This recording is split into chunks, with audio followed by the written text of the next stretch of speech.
જય શ્રી કૃષ્ણ મિત્રો, વાલાની રસોઈમાં આપ સૌનું હાર્દિક સ્વાગત છે। આજે ફરી એકવાર આવી પહોંચ્યા છીએ આપણી વાડીમાં। આજે લાકડાના ચૂલા પર બનાવીશું દેશી ભૂંગળા બટેકા। આ વાનગી આજે બહુ ઓછા લોકો બનાવે છે, પણ તેનો સ્વાદ એવો છે કે એકવાર ખાશો તો જરૂર બનાવશો। તો ચાલો મિત્રો, શરૂઆત કરીએ।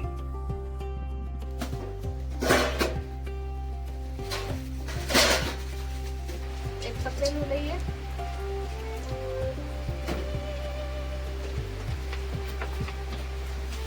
પાણી ઉમેરીશું,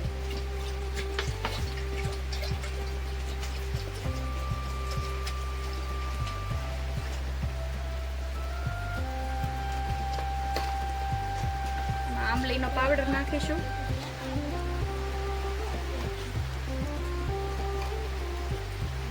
મીઠું ઉમેરીશું, ગોળ ઉમેરીશું, તજના ટુકડા, લવિંગ અને મરી,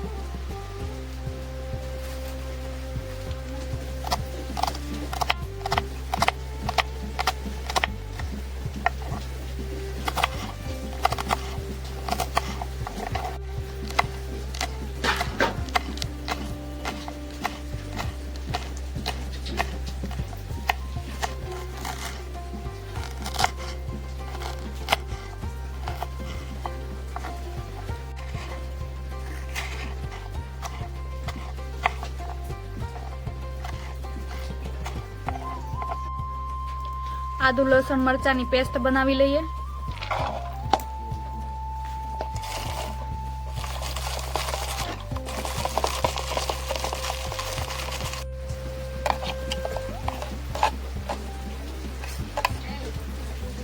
કાંદાની પેસ્ટ બનાવી લઈએ,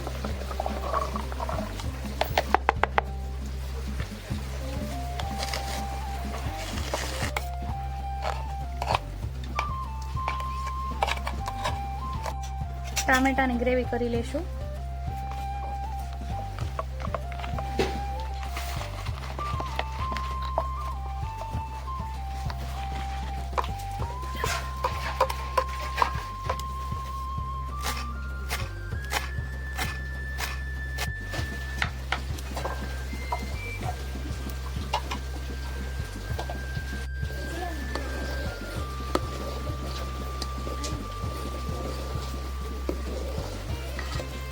ચટણી બનીને રેડી થઈ ગઈ છે।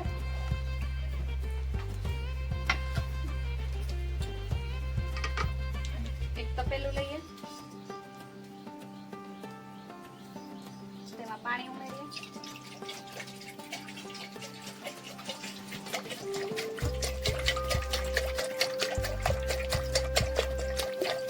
તેમાં મીઠું ઉમેરીએ, બટેટા ઉમેરશું,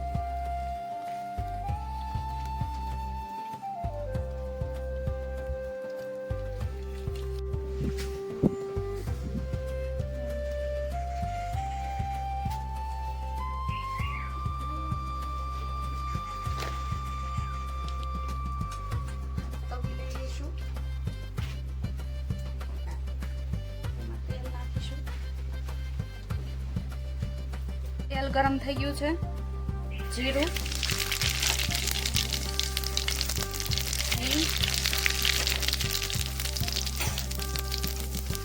આદુ લસણ મરચાની પેસ્ટ,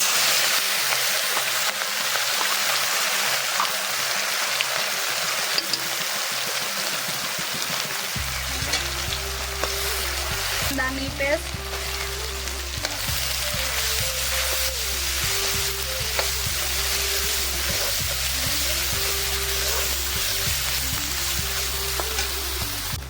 ટામેટાની પેસ્ટ,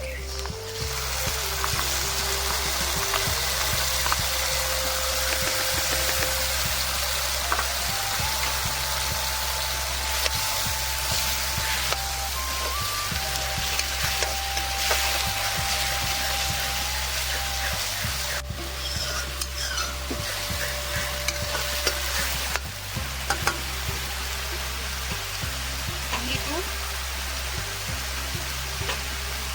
હળદર, ધાણા જીરું, મસાલો, લાલ મરચું પાવડર,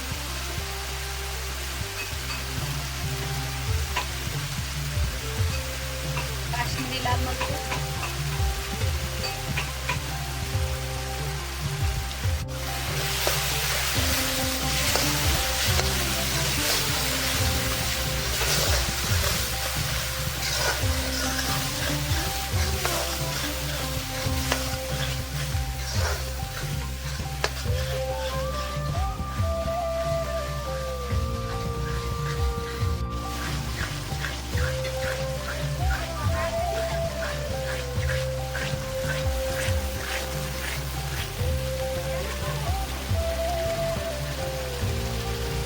લીંબુનો રસ,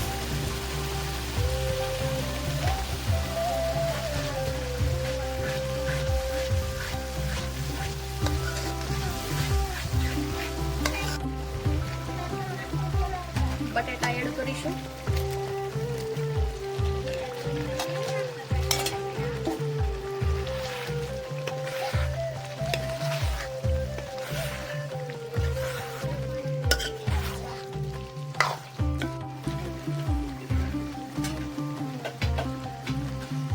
ધાણા,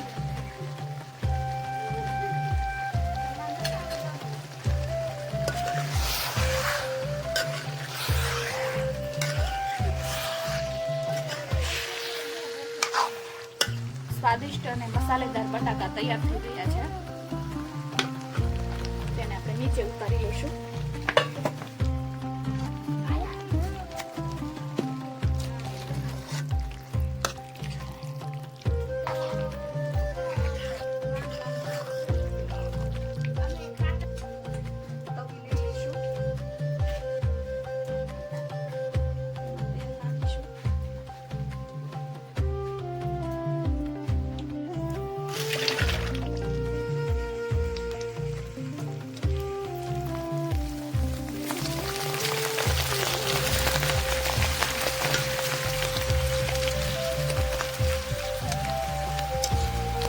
આજે સવારમાં મન થયું કે ચાલો થોડો સમય આ કુદરતના ખોળામાં પણ વિતાવી આવીએ. શહેરના ઘોંઘાટથી દૂર આ શાંત વાતાવરણમાં પગ મૂકતા જ મનને કેટલી શાંતિ મળે છે એ શબ્દોમાં કહી શકાય એવી નથી. જ્યાં કોઈ દેખાડો નથી, કોઈ ઉતાવળ નથી, બસ પ્રેમ છે, શાંતિ છે અને પોતાની માટીની સુગંધ છે. આ વાડીમાં જેટલો સમય પસાર કરીએ એટલું જ મન અહીં રહી જવાનું થાય છે. શહેરમાં લોકો સમય પાછળ દોડે છે, પણ ગામડામાં સમય ધીમે ધીમે ચાલે છે. અહીં બેસો તો ઘડિયાળમાં જોવાનું પણ યાદ નથી આવતું. બે ઘડી આંખો બંધ કરીને આ હવાનો સ્પર્શ માણો તો મનનો બધો જ થાક આપોઆપ ઉતરી જાય છે. આ જુઓ મિત્રો, આપણું આ જૂનું લોખંડનું ગાડું. આજે ભલે સમય બદલાઈ ગયો હોય, પણ આવી વસ્તુઓ જોઈને હજુ પણ આપણા વડીલોની મહેનત આંખો સામે આવી જાય છે. આ લોકો માટે કદાચ આ ગાડું હોય છે, પણ અમારા માટે આ ગાડું એટલે બાળપણની યાદો, વડીલોના પરસેવાની મહેક અને મહેનતની એક જીવતી નિશાની. ઘણા વર્ષો વીતી ગયા, પણ આ ગાડું આજે એ જ જગ્યાએ ઊભું છે, જાણે હજુ પણ પોતાના જૂના દિવસોની રાહ જોતું હોય. આજે એમ જ વિચાર આવ્યો કે આ સુંદર નજર તમારી સાથે પણ વહેંચી દો, કારણ કે આવી શાંતિ અને આવું કુદરતી સૌંદર્ય રોજ ક્યાં જોવા મળે છે. ચાલો થોડું આગળ ફરીએ. આ વાડીની દરેક પગદંડી કંઈક ને કંઈક યાદ અપાવી જાય છે. અહીં આવીને શાંતિથી બેસીએ તો મન પણ ફરી બાળપણમાં પહોંચી જાય છે. એ દિવસો જ્યારે કોઈ ચિંતા નહોતી, કોઈ દેખાડો નહોતો, માત્ર પરિવાર હતો, ખેતર હતું અને દિલમાં સંતોષ હતો. જીવનમાં પૈસા કમાઈને મોટા ઘરો બનાવી લઈએ, પણ આવી શાંતિ, આવો સંતોષ અને પોતાના માટીની સુગંધ પૈસાથી ક્યારેય ખરીદી શકાતી નથી.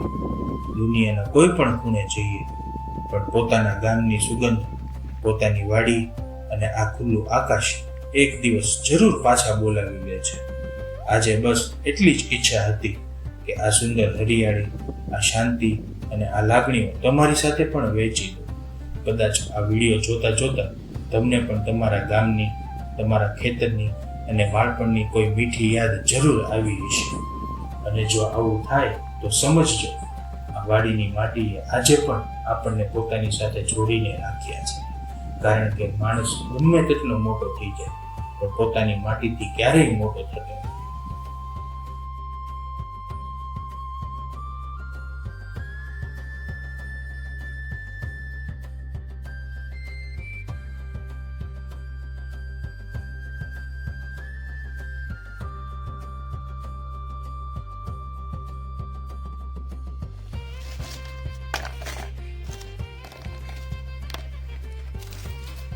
કેવા બન્યા છે?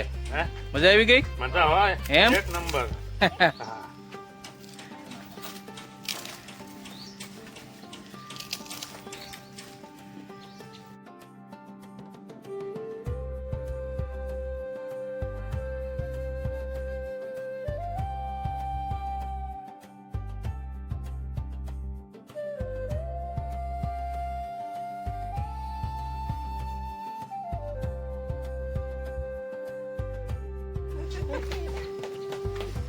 કેવા બન્યા? સરસ બન્યા છો.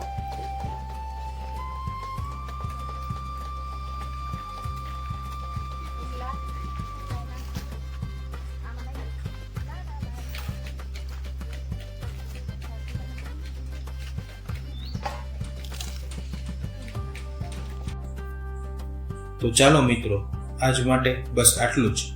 જો આ વાડીની માટીની મહેક, લાકડાના ચૂલાનો દેશી સ્વાદ અને ગામડાની આ સાદગી તમને દિલથી ગમી હોય તો આ વિડીયોને એક લાઈક કરીને તમારો પ્રેમ જરૂર આપજો. અને તમને લાગે કે આવી દેશી રસોઈ અને ગામડાની મહેક બીજા સુધી પણ પહોંચવી જોઈએ તો આ વિડીયો તમારા મિત્રો અને પરિવાર સાથે જરૂર શેર કરજો. જો તમે હજુ સુધી વાલાની રસોઈ પરિવાર સાથે જોડાયા નથી તો સબસ્ક્રાઇબ કરીને બેલનું બટન પણ દબાવી દેજો, જેથી ગામડાની મહેક, દેશી રસોઈ અને આવી જ લાગણી ભરેલી સફરમાં તમે હંમેશા અમારી સાથે જોડાયેલા રહો. ફરી મળીશું આવી જ કોઈ નવી સવારમાં અને આવી જ કોઈ નવી દેશી વાનગી સાથે. ત્યાં સુધી તમારા પરિવાર સાથે હસતા રહેજો, કુદરતની નજીક રહેજો અને પોતાની માટીને ક્યારેય ભૂલતા નહીં. જય શ્રી કૃષ્ણ.